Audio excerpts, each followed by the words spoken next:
అందరూ బాగున్నారా? ఈ రోజు నేను రాగి దోశ వేస్తున్నాను. అది తింటే చాలా బలంగా ఉంటది, ఆరోగ్యంగా ఉంటది. అది ఎలా చేయాలో చూపిస్తాను. ముందుగా నానబెట్టుకున్నా, నానబెట్టడం ఎలాగో చూపిస్తాను మీకు. రాగులు ఒక కప్పు, ఒక కప్పు, మినపగుళ్ళు ఇప్పుడు వేసారు.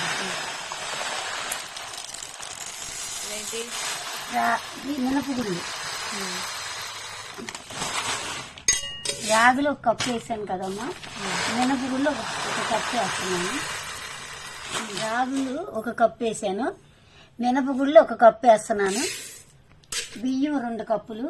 వీటికి రేషన్ బియ్యం వాడతామండి. చాలా బాగుంటది. దోశ కూడా రవ్వ దోశలాగా వస్తుంది, క్రిస్పీగా. వెన్నేస్తున్నావు? ఈ 2 కప్పులు బియ్యం, 2 కప్పులు.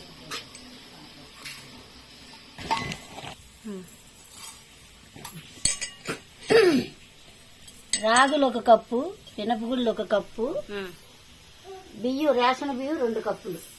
2 చెంచాలు ఉంటాయమ్మా. పచ్చెనగపప్పు వేస్తున్నాను, బాగుంటది అందులో. ఇక 2 చెంచాలు మెంతులు. మెంతులు వేస్తే చేదు రాదా? రాదు, నానిపోతాయి. చూడమ్మా, చేదు రాదు. అవునా? అవును, రాజమండ్రిలో అట్లా వేసుకున్నాడు. అవునా? ఇది మెంతులు నైట్ నానబెట్టేసి, నైట్ ఎందుకు పొద్దున్న నానబెట్టి సాయంత్రం 5ంటికి మినప రుబ్బులాగా రుబ్బేస్తాం. రుబ్బేసి పిండి, పచ్చిపిండి ఉంటది కదా, ఆడిచ్చిన పిండి, తడిపిండి ఆడిచ్చింది ఇందులో కలిపి కొంచెం ఇంత తినే ఆడేసి కలిపేసి వదిలేసి పొద్దున్న అట్లా వేసుకుంటాం. మినపట్టులాగా ఉంటాయి, సేదుండు. సరే చెప్పు. రాగులు, మినపగుళ్ళు, బియ్యం, ఇందులో అదే పచ్చెనపప్పు వేసిన ఈ 2-3 సార్లు కడుక్కొని ఇది 8 గంటలు నానాలి. ఎందుకు 8 గంటలు నానాలని చెప్తున్నానంటే, రాగులు గట్టిగా ఉంటాయి కాబట్టి 8 గంటలు నానితే కొద్దిగా మెత్తపడతాయి. మెత్తపడితే అది మిక్సీ వేసుకోవడానికి బాగుంటది. మరీ మెత్తగా వేయకూడదు. పొద్దున్న జాబులకి వెళ్లే వాళ్ళు ఉంటారు, పొద్దున్న నానబెట్టేసుకుని ఒక 10 గంటల అలాగైనా పర్లేదా? పర్వాలేదమ్మా. మీరు జాబులకి వెళ్ళే వాళ్ళు ఉంటారు కదమ్మా, వెళ్ళేటప్పుడు నానబెట్టుకొని డ్యూటీ నుంచి వస్తారు కదా సాయంత్రం 6-5ంటికి, అప్పుడు మిక్సీ పట్టించేసుకొని అది ఒక పక్కన పెట్టేసుకుంటే పొద్దునకి కొంచెం పులిసి పొంగుద్ది కాబట్టి పొద్దున్న వేసుకుంటే అట్టు బ్రహ్మాండంగా వస్తుంది. సూపర్ గా ఉంటది, మంచి రుచి ఉంటది. దీన్ని చేసి మీకు చూపెడతాను. 3 సార్లు కడిగి నానబెట్టానమ్మా. ఇప్పుడు మళ్ళీ 2 సార్లు కడిగి ఆ నీళ్ళు పారవేసేస్తున్నాను. మళ్ళీ మంచినీళ్ళు పోసి అప్పుడు మిక్సీ పడతాను. అది ఎలా పట్టాలో మీకు చూపిస్తాను నేను. 2 గంటలు నానింది, 8 గంటలు నానింది. పొద్దున్న 9ంటికి వేసాం, ఇప్పుడు 6 అయింది. 9 గంటలు. ఎందుకంటే రాగులు గట్టిగా ఉంటాయి కదమ్మా, నానతాయని అంతసేపు నానబెట్టవలసి వస్తుంది. పిండి వేసుకునే ముందు అటుకులు ఒక పిడుకుడు 5 నిమిషాల ముందు కడిగి నానబెట్టుకోవాలి. ఇవి కూడా కడగాలమ్మా.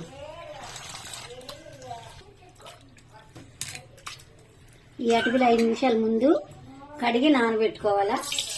10 నిమిషాలు నానితే చాలు కదా. 5 నిమిషాలు నానితే ఇప్పుడు వాటితో పాటు మిక్సీ పట్టివచ్చు కలిపి.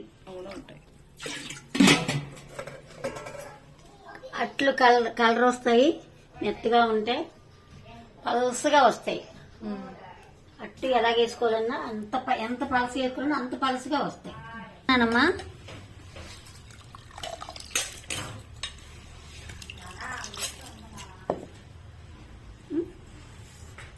ఇదిగో నానబెట్టిన అటుకులు కొంచెం వేస్తున్నాను. ఇందులో వేసి రుబ్బితే చాలా ఇదిగా వస్తాయి.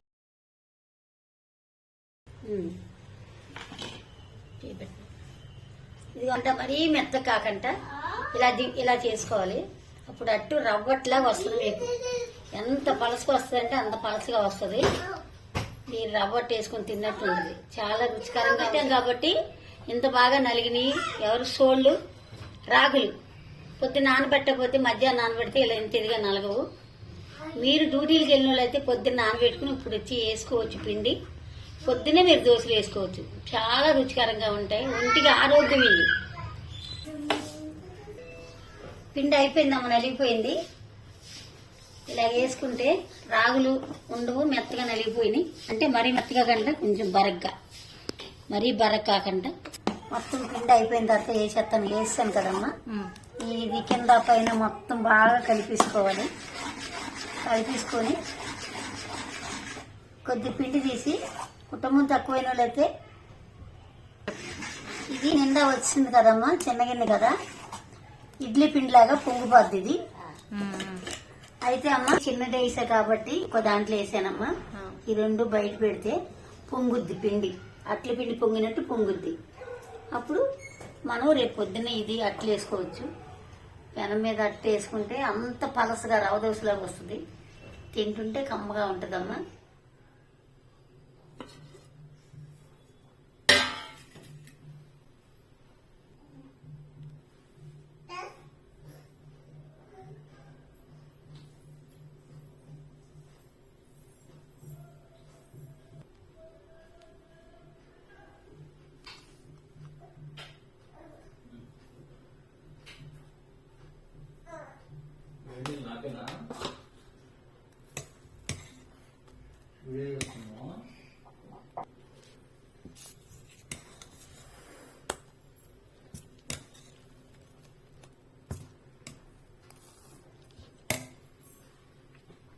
ఇచ్చి పెనం పెట్టానమ్మా, నూనె రుద్దుకోవాలి కదా.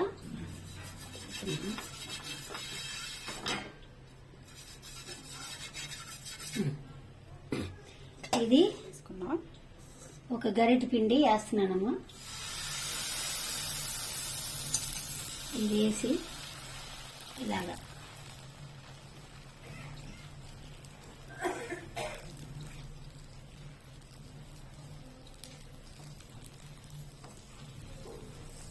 చాలా పలసగా తిప్పుకుంటే అంత బాగా వస్తుంది, క్రిస్పీగా వస్తుంది.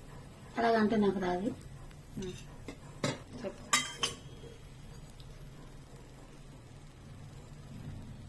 వంట ఐలో పెట్టానమ్మా. సిమ్మిలో పెడితే ఎర్రగా కాలదు, అందుకని ఐలో పెట్టాను. ఇది తిరిగేస్తున్నానమ్మా. ఎర్రగా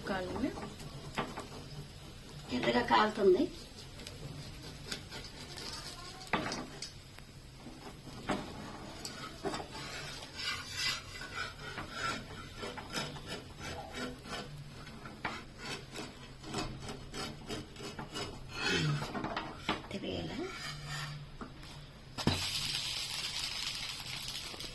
అది పైన కూడా కాలాలి కదా, కాలితే తింటుంటే కరకరలాడుతుంది, కరకరలాడితేనే రుచి.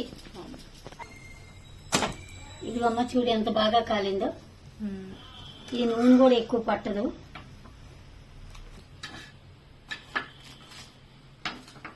చూడమ్మా ఎంత బాగా కాలిందో. చాలా టేస్ట్ గా ఉంటదమ్మా, రుచిగా ఉంటది, తింటుంటే కరకరలాడుతుంటది, చాలా రుచిగా ఉంటది. ఇలా మీరు పని అనుకోకంటే ఇలా చేసుకుని తేలిక. ఇది పొద్దున్న డ్యూటీకి వెళ్ళినప్పుడు నానబెడతారంటే నైట్ వచ్చినోడు రుబ్బుకొని పక్కన పెట్టుకుని పొద్దున్న వేసుకుంటే అందులో కొబ్బరి శనగగుళ్ళు చట్నీ చేసుకుని తిన్నారంటే చాలా రుచి ఉంటుంది. ఆ శనగగుళ్ళు అంటే పల్లీలు అంటే మా భాష అమ్మ శనగగుళ్ళు. తర్వాత టమాటా పచ్చిమిరకాయలు చట్నీ కూడా చేసుకో, అందులో కూడా 2 శనగగుళ్ళు వేసుకుని చట్నీ చేసుకుంటే సూపర్గా ఉంటుంది. ఈ దీంట్లో చాలా రుచిగా ఉంటుంది. అది కూడా ఇది తిని చూస్తున్నానమ్మా, తిని చూసి నీకు చెప్తాను.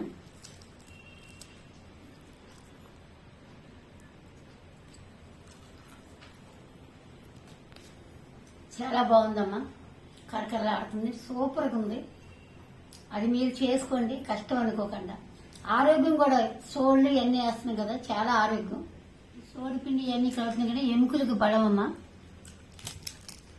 అయినా మందంగా రాదు, అట్టు మనం వేసుకునేలాగుంటే చాలా పెద్దగా చూడండి ఎంత పలసగా ఉంటుంది, తింటుంటే నోటికి కమ్మగా ఉంది. మీరు చేసుకుని తినండి.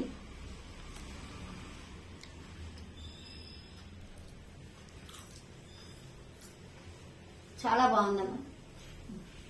మళ్ళీ సరికొత్త వీడియోతో సరికొత్త వంటలతో కలుస్తానమ్మా. నమస్కారం అమ్మా. సబ్స్క్రైబ్ చేసుకోండి.